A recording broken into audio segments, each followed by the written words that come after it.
जय हिंद। कैसे आप सब? आशा करूंगा आप लोग बहुत अच्छे होंगे और अपने में तैयारी में व्यस्त होंगे। कल का वीडियो जो द्विघात समीकरण का पार्ट 1 था, आज हम लोग पार्ट 2 वीडियो लेकर आए जिसमें हम लोग थ्योरी और इंट्रोडक्शन का जो सीरीज है पार्ट 1 कल, आज पार्ट 2 लेकर आया हूँ। ठीक है, आशा करूंगा आप लोग मेरे साथ जुड़ के अपनी तैयारी को बेहतर करेंगे।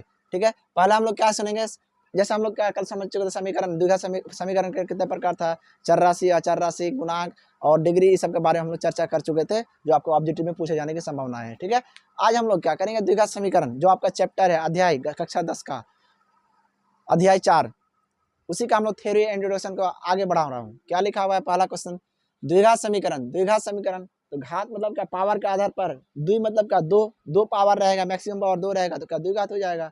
ठीक है, क्या लिखा हुआ है, वैसा समीकरण जिसमें चरों की अधिकतम घात 2 होता है उसे द्विघात समीकरण कहते हैं। चर का पावर देखना है, ना कि हमको संख्या का, अचर का घात देखना है। ठीक है, चर का घात देखेंगे 2, चर का घात जैसे 2 देखेंगे समझ जाएंगे क्या, द्विघात समीकरण आ गया। और समीकरण होने का शर्त तो आपको पता है ना, बराबर तो रहना होगा।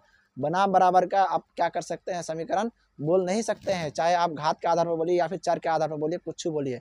ठीक है, तो हम लोग क्या करेंगे, कुछ एग्जाम्पल के माध्यम से समझे। जैसे 2x² + 4x = 0 है ना, पावर 2 है, x पे पावर 2 है तो द्विघात समीकरण। 3x² पावर 2 है ना, बराबर 0, बराबर है और पावर 2 है, बराबर तो रहेगा और चर राशि पावर 2 है। ax² + cx = 0, 9x² + 4x - 3, यहाँ पावर 1 है, पावर 2 है, पावर 2 जितना मैक्सिमम पावर 2 को लेना पड़ेगा, तब हमको क्या समझ आएगा, क्या एक प्रकार का द्विघात समीकरण है। ठीक है, 3x² प्लस बराबर 2, बराबर होना चाहिए और पावर 2 होना चाहिए। किस पर पावर, चर राशि पे पावर 2 होना चाहिए। और बीच में क्या होना चाहिए, बराबर होना चाहिए। बराबर उधर दाएं साइड में चाहे 0 रहे चाहे संख्या में कोई भी चीज रहे, उससे कोई फर्क नहीं पड़ता, लेकिन पावर 2 होना चाहिए, बराबर होना चाहिए। ठीक है, द्विघात समीकरण हो जाएगा।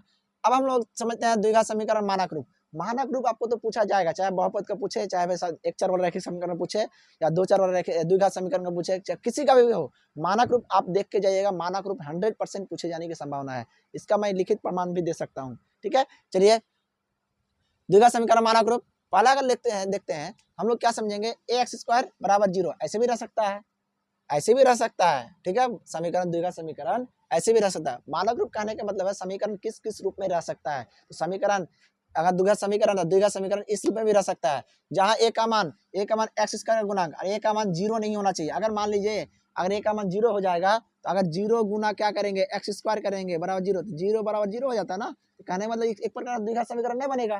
तो a का मान 0 छोड़कर कुछ आया, 1 2 3 4 5 6 7 8, माइनस में चलेगा प्लस में चलेगा, लेकिन 0 नहीं आना चाहिए। ठीक है, चलिए अगर दूसरा अगर देखेंगे तो ax² + c = 0, a का मान वही सेम, a का मान 0 नहीं आना चाहिए। 0 आ जाएगा तो फिर पूरा मामला गड़बड़ा जाएगा और एक प्रकार द्विघात समीकरण नहीं बनेगा।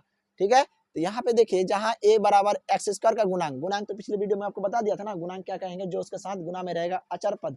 ठीक है, अचर पद जो गुना में रहेगा उसको कहेंगे गुणांक। c बराबर नियतांक, नियत मतलब कांस्टेंट, जिसके साथ ABCD का अक्षर कुछ नहीं रहेगा, कुछ भी नहीं रहेगा। ठीक है, अब देखिएगा इसमें से थोड़ा सा दिमाग लगाइएगा।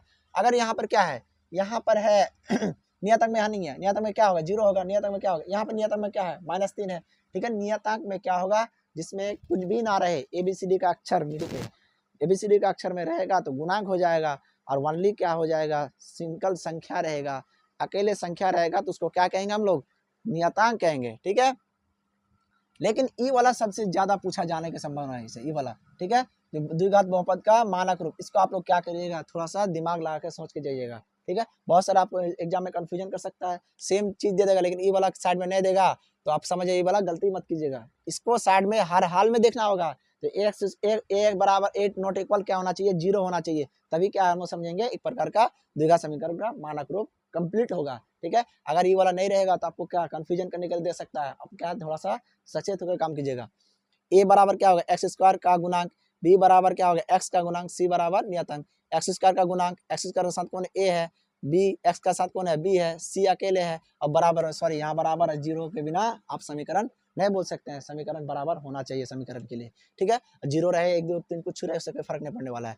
अब हम लोग कुछ एग्जाम में कुछ आपको दे सकता है क्या जैसे पिछले बहुपद में आपको बताया था, क्या बहुपद का पहचान करने बोले था, पहचान करने के बोलेगा, एक घाती कौन है, द्विघाती कौन है, त्रिघाती कौन है, चर के आधार पर, पद के आधार पर, घात के आधार पर, इस तरह हम लोग क्या किए थे, क्लासिफिकेशन किए थे, यानी वर्गीकरण किए थे। ठीक है, यहाँ भी आपको पूछ सकता है क्या नीचे दिएगा कोई बहुपद, कौन कौन द्विघात बहुपद है, कौन कौन नहीं है। ठीक है, द्विघात समीकरण है। यहाँ देखे तो पावर 2 है, पावर द्विघात समीकरण है, हाँ लिख देंगे, ठीक है।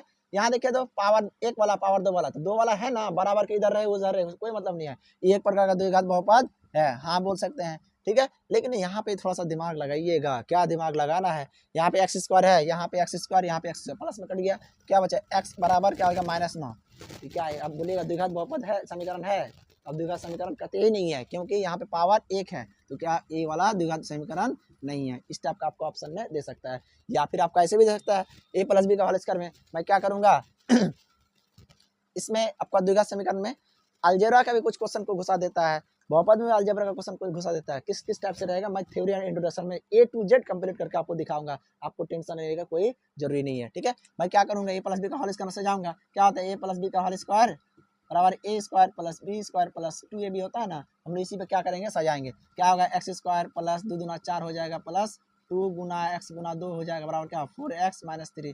यहाँ देखिए पावर 2 हो गया ना, ये कोई कटने वाला नहीं है ना, इधर क्या रहे उससे कोई मतलब नहीं, हमको पावर मैक्सिमम पावर 2 देना है, पावर 2 आ गया तो इसलिए क्या हो जाएगा एक प्रकार का हाँ है, मतलब द्विघात समीकरण है, ये वाला नहीं है तो ना लिख देंगे, ऑब्जेक्टिव में आपको देने की 100% संभावना है, ठीक है। आपको किताब में भी इस टाइप का क्वेश्चन पूछा हुआ है, चाहे कोनो किताब में रहे, ठीक है। अब हम लोग क्या करेंगे द्विघात समीकरण का मूल, अगला टॉपिक पाते हैं, द्विघात से मूल समझते हैं, मूल मूल मतलब जैसे हम लोग क्या बहुपद में क्या पढ़ रहे थे, क्या शून्यक, शून्यक मतलब जो शून्य कर देगा, पूरा बहुपद को शून्य कर देगा, शून्य के बराबर कर देगा, वही हो गया शून्यक, तो सेम वही तो है ना, मूल जैसे बोलेगा कोई भी द्विघात समीकरण का मूल वह होता है जो समीकरण को क्या कर देगा पूरा 0 के बराबर कर देगा, यही तो है शून्यक, यही तो है मूल। लेकिन यहाँ पे आप लोग मूल बोलेगा, वहाँ पे क्या हम लोग पढ़े थे शून्यक पढ़े थे, इसलिए आपको घबराने कोई जरूरी नहीं है, हिसाब सेम उसी तरह हम लोग बनाएंगे, लेकिन 1-2 विधि एक्स्ट्रा इसमें जोड़ा गया है, उसको हम लोग A to Z डिटेल से पढ़ेंगे, ठीक है। क्या लिखा हुआ है समीकरण आंसर में, किसी द्विघात समीकरण ax square plus bx plus c, ये होगा आपका मानक रूप, ठीक है। इसको आप सही से ध्यान रखिएगा, इसको में x का वह मान, x मतलब x रहेगा, y रहेगा, चर का वह मान, या यहाँ x का चर भी बोल सकते हैं, चर का वह मान जो पूरे समीकरण को क्या कर देगा शून्य के बराबर कर देगा, पूरे समीकरण को 0 के बराबर कर देगा, जो भी मान आए उसका हम तरीका बताएंगे कैसे निकालेंगे, ठीक है। x का पूरे क्या बोला पूरे समीकरण को शून्य के बराबर कर दे या शून्य कर दे, उसे क्या कहते हैं द्विघात समीकरण कहते हैं, ठीक है। द्विघात समीकरण हम लोग द्विघात समीकरण निकालने का बहुत सारा विधियां हैं, हम लोग कुछ एग्जाम्पल लेकर आए हैं जो छोटे छोटे एग्जाम्पल आपको एग्जाम में पूछे जाने की संभावना है, ठीक है। जैसे इसका अगला हल करेंगे, क्या 2x स्क्वायर माइनस 4 वाला 0 है ना, 2x स्क्वायर बराबर माइनस इधर है, इधर का प्लस 4 हो जाएगा, 2 कटेगा ना, तो एक्स स्क्वायर बराबर क्या 2, एक्स बराबर का प्लस माइनस रूट अंडर क्या हो जाएगा 2 हो जाएगा, मतलब 2 एक बार रूट अंडर 2 प्लस में आएगा, रूट अंडर 2 माइनस में भी आ सकता है, ठीक है। एक्स स्क्वायर है ना, -9 है, उधर भेज दो, इधर +9 हो गया, तो एक्स बराबर का प्लस माइनस रूट अंडर 9, यहाँ मतलब प्लस माइनस, यहाँ 3 9 का खंड करेंगे, क्या 3 गुना 3, तो 1 3 निकल जाएगा, प्लस माइनस क्या हो जाएगा 3 हो जाएगा। आपको तो पता है ना एक घातीय बहुपद का एक शून्य निकल रहा था, उसी तरह एक चर वाले बहुपद का क्या होगा एक शून्य एक मूल, द्विघात बहुपद का 2 मूल निकल के आएगा, सेम उसी तरह यहाँ पे हल करेंगे, 2 दूना 4 हो जाएगा, एक्स स्क्वायर बराबर का 2, एक्स बराबर का प्लस माइनस रूट अंडर 2 हो जाएगा, कहने का मतलब एक बार प्लस रूट 2 एक बार माइनस रूट 2, यही हो जाएगा आपका 100% आंसर, ठीक है।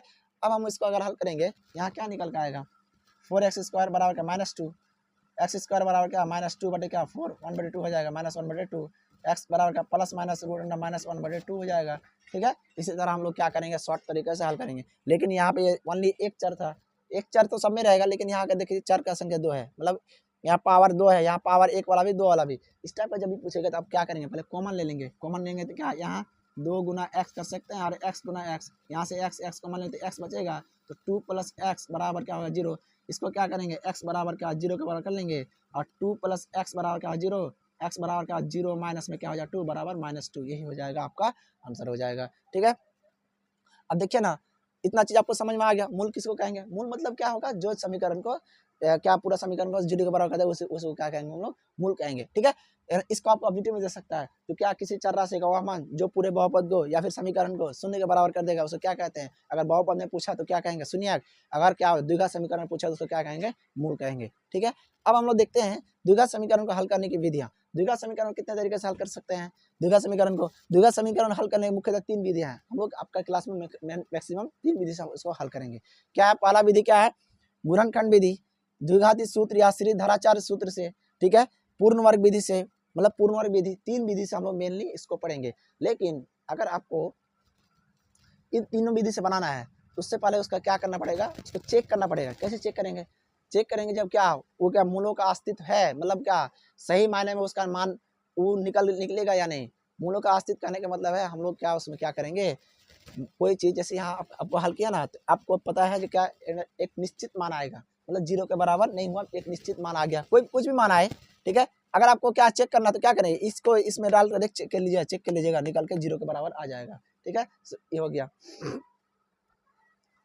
अब देखिए ये तीनों विधि से जब हल करेंगे, तो तीनों विधि से जब हल करेंगे तो हम लोग क्या करेंगे, पहले इसको चेक करेंगे, चेक करके देखेंगे कि क्या हल होगा या फिर नहीं होगा।